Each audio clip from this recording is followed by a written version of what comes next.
Assalamualaikum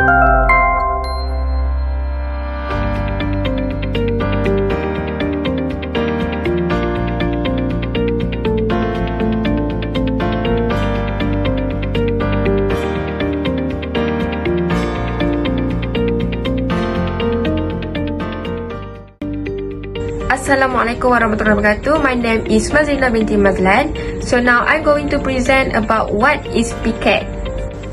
It refers to a situation whereby one or more person may attend at or near the place where the workman works and where a trade dispute involving such worker exists only for the purpose of peacefully. This indicates that pickets can be arranged near the worksite to alert employer to the problems. Employees who were closely engaged in the issues are eligible to participate in the picketing. Picketing is likewise not permitted during office hours. However, it is allowed during lunch break or before and after a work time. Picket is authorized by the Constitution as a form of free expression. Usually, the picketers carry banners with messages expressing the issues, and they must not be threatening or restrict access to the office. There are three objectives of the picket. First, put pressure on employers to settle the matter or pay their claims as soon as possible. The second, to enforce specific issues to the general public. The third is to teach the employer.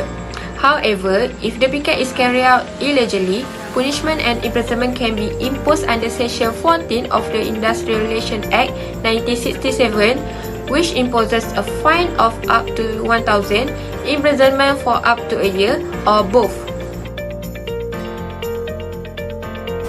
Hi, Assalamualaikum. I am Nur Adliena binti Jamili, and I will continue explaining the 5 conditions a trade union must adhere in conducting picket. So the first condition a trade union must adhere in conducting picket is the picketing must not be in the workplace. According to Section 40, subsection 1 and 2 of Industrial Relations Act 1967, the purpose of picketing is to exchange information or convincing any workers to work or restrain them for working. So picketing should be carried out near or at the workplace, but not inside the building of the office. So the reason why this condition is regulated is because normally picket take place after working hours. So this is to prevent the risk of any missing confidential document or data theft.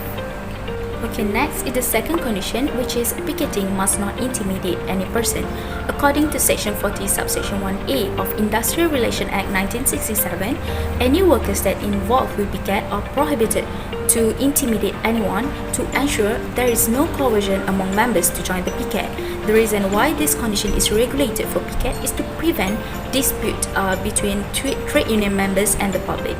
Then, if any of the trade union members caught intimidating or forcing others to join the picket, it is considered as criminal offence since it breached the Section 40, subsection 1A of Industrial Relations Act 1967. Okay, next is the third condition, which is picketing must not lead to breach of the peace. According to Section 40, subsection C of Industrial Relations Act 1967, picketing should be carried out peacefully, where people who are involved or not involved can run their business or continue their daily routine without being intimidated. This is what we call as peaceful picketing, where there is no chaos or violence happening. The reason why this condition is regulated for picket is to ensure the objective of the picket can be achieved without any unlawful issues. The fourth condition a trade union must adhere to in conducting a picket is that the picket must not obstruct the entrance or exit of the building. According to Section 41B IRA 1967, the picket must not obstruct the approach thereto or egress therefrom. They must not interfere with other people who are trying to enter or leave the place that are being picketed. The rationale as to why this condition is put in the Industrial Relations Act 1967 is to not obstruct other workers' right to go to work and not disturb other people who are not involved in the trade dispute. The fifth condition a trade union must adhere to in conducting a picket is that the picket must not allow workers who are not directly involved in the trade dispute to take part. It's stated in the Section 41 It is only legal for one or more workers to attend at or near to the area where they work when a trade dispute affecting those workers is present. Section 42 also states that any officer or worker of the trade union that represent the workers may be present solely for the purpose of sustaining civil order. The reason this condition is regulated for the picket is because workers who are directly not involved in the trade dispute can be sued for damages by the employer or trade union under civil law as it is considered as a breach of contract.